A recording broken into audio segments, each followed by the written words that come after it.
Continuamos con este programa informativo, por supuesto, llevándolo a ustedes a pocos días de anunciarse vía redes sociales que el presidente y los medios de comunicación va a aprobar una ley orgánica del trabajo, donde, como lo decía el doctor Napoleón, nosotros no sabemos todavía de qué se trata, entonces estamos tratando de descifrar con los expertos esas claves. Una ley tan importante, los venezolanos no la conocemos. Sin embargo, nosotros estamos trabajando con los ejes temáticos que ellos están vendiéndonos a través de todos los medios que no desconocemos. Y en esta oportunidad vamos a conversar con el doctor Lucena, que nos diga un poquito su visión, ¿no? Como experto de lo que está pasando y como le decía el doctor Guceta, o sea, ¿qué ha pasado, no?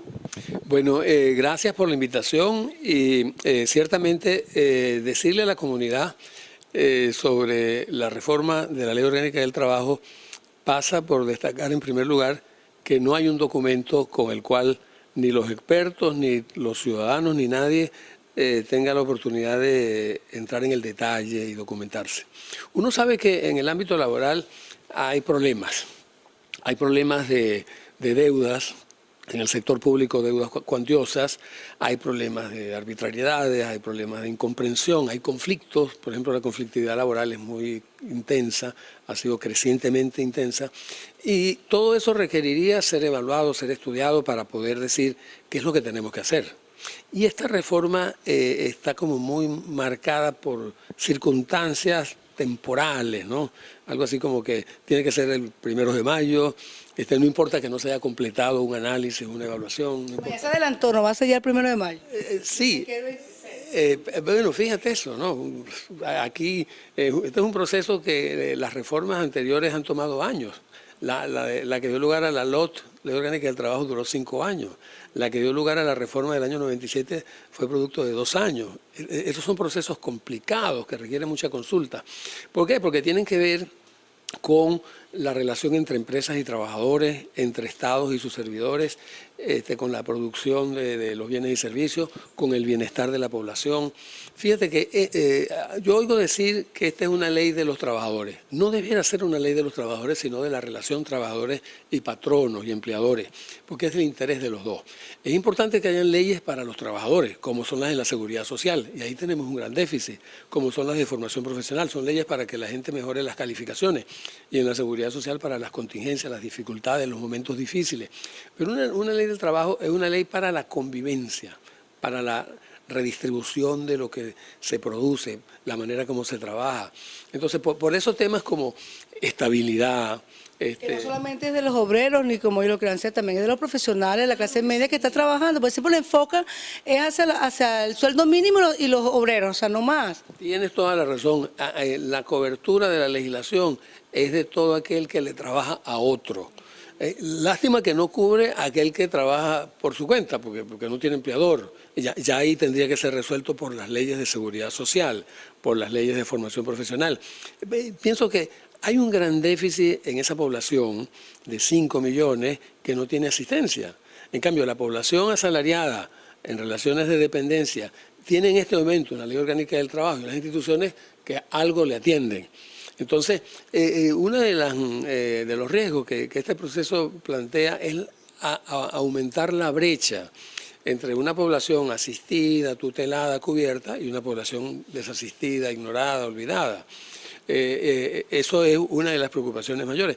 Y lo otro es, una ley sin consenso genera, vamos a decir, confusiones, genera incomprensión. Todo sin consenso genera preocupación. Sí, genera falta de identidad, genera resabios, genera venganzas, etcétera, ¿no? Entonces, la producción requiere un mínimo de convivencia, requiere armonía.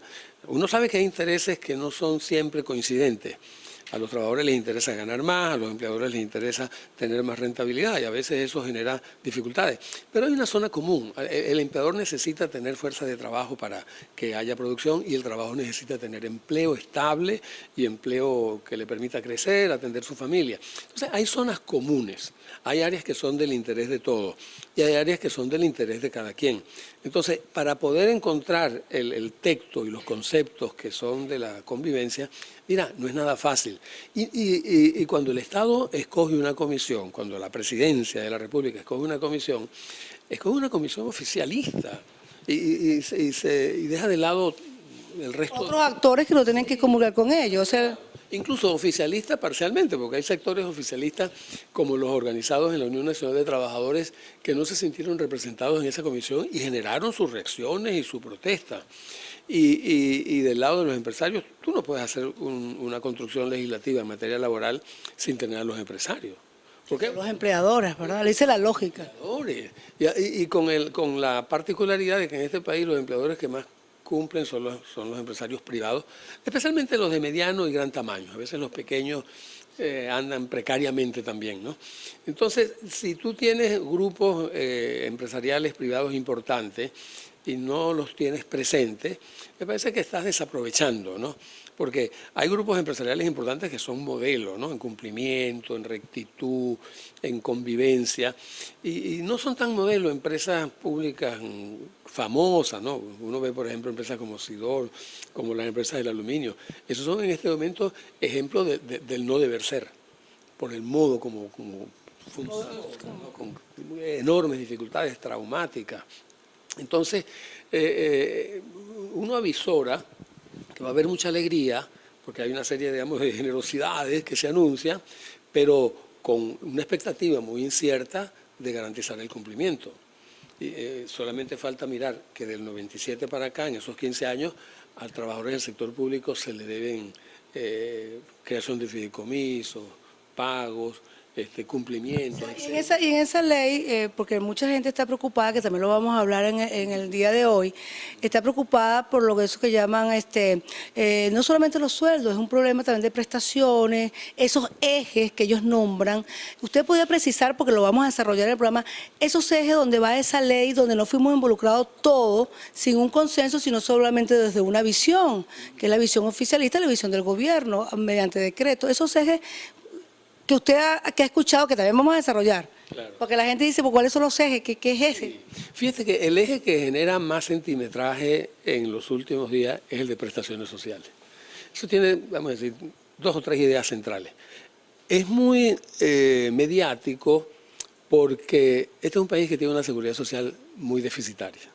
En tanto la seguridad social sea competitiva, eficiente, el tema de prestaciones sociales sería menos dramático en la vida de la familia. Segundo, un eventual fondo de prestaciones sociales en manos del Estado también genera una gran aprensión, un nerviosismo colectivo. Inclusive en los empresarios. Yo he escuchado que ha dicho, oye, imagínate que manejen las prestaciones nuestras de los empleados nuestros, eso es preocupante. Es correcto, porque los empresarios manejan plata de los trabajadores en su contabilidad. Y esa plata pues la remuneran ellos con unas tasas que fija el gobierno, y para los trabajadores son unos intereses que son accesibles todos los días, todos los meses, todos los años. Así que ese tema es muy generador de inquietud, porque se trata de una plata que la gente no quiere que se la administre el Estado, porque hay experiencias muy poco transparentes, opacas, como son los fondos del Seguro Social, que no se tiene mucha claridad de ellos, como son el fondo de los trabajadores petroleros, que experimentó un desfalco donde se perdieron cientos de millones de dólares, y de eso pues el gobierno no se ha comprometido suficiente. Hay unas personas detenidas, pero en Estados Unidos, porque violaron leyes de inversiones de ese país. Las antigüedades, vamos a hablar de las antigüedades en otra parte del programa. El profesor Rolando Smith también, por supuesto, está aquí con nosotros, en donde nos va a cerrar las claves, el cierre de la clave. Una clave en la clave. Él es una clave en la clave. Nosotros en la otra parte del programa vamos a conversar sobre la antigüedad, precisamente un tema para ir descifrando las claves junto, ¿verdad?, tanto con mis invitados del día de hoy. Amigos, ya regresamos.